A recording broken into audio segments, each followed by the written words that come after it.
बेटी के विवाह की चिंता को लेकर रानी प्रेमलता अपने दुष्ट पति राजा मदन पाल के पास जाती है और कहती है, महाराज, आप अपनी बेटी की शक्ल तक नहीं देखना चाहते तो ना सही, आप मेरे पास भी नहीं आना चाहते तो ना सही, पर अब हमारी बेटी 10 वर्ष की हो चुकी है। कम से कम अपनी बेटी के लिए नहीं तो इस समाज की खातिर ही सही। लोग क्या कहेंगे कि क्यों राजा अपनी बेटी का विवाह नहीं कर रहा। इस उम्र में तो सब अपने बच्चों के विवाह कर ही देते हैं। इसलिए हे राजा, जल्दी से राजकुमारी के लिए कोई योग्य वर देखकर उसका विवाह कर दो।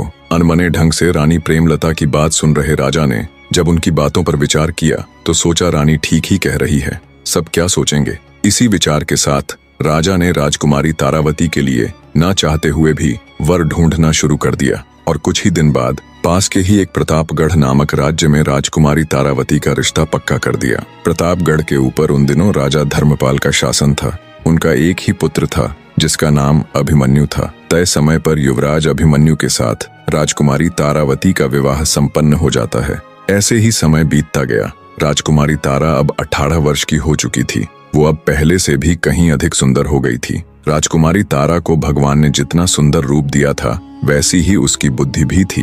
राजकुमारी तारावती का गोना जाने यानी ससुराल में रहने जाने का समय भी निकट आ गया था। जैसे जैसे राजकुमारी के ससुराल जाने का दिन नजदीक आ रहा था वैसे वैसे रानी प्रेमलता का स्वास्थ्य भी गिरता जा रहा था। जब रानी प्रेमलता को लगा कि वो अब नहीं बच पाएंगी और शायद बेटी के विदा होने से पहले ही वो इस दुनिया को अलविदा कह देंगी, तो रानी प्रेमलता राजा के पास जाती है और आंखों में अश्रु लिए राजा से विनती करती है, महाराज, मैं अच्छे से जानती हूँ कि आप हमारी पुत्री से नफरत करते हैं। आपने बचपन से लेकर आज तक उसे एक नजर देखना भी पसंद नहीं किया, लेकिन अब मुझे नहीं लगता मैं ज्यादा दिनों तक जीवित रहूंगी। इसलिए हे महाराज, मैं अपनी पुत्री की जिम्मेदारी अब आपको सौंप रही हूँ। जब तक उसका गोना नहीं हो जाता, जब तक वो अपनी ससुराल विदा नहीं हो जाती, तब तक आपको ही राजकुमारी का ध्यान रखना होगा और बड़ी धूमधाम से उसका गोना कर हमारी बेटी को विदा कीजिएगा महाराज। बस आपसे हाथ जोड़कर यही मेरी अंतिम प्रार्थना है। रानी की हालत देख राजा उसका हाथ अपने हाथ में लेकर बोला, ठीक है,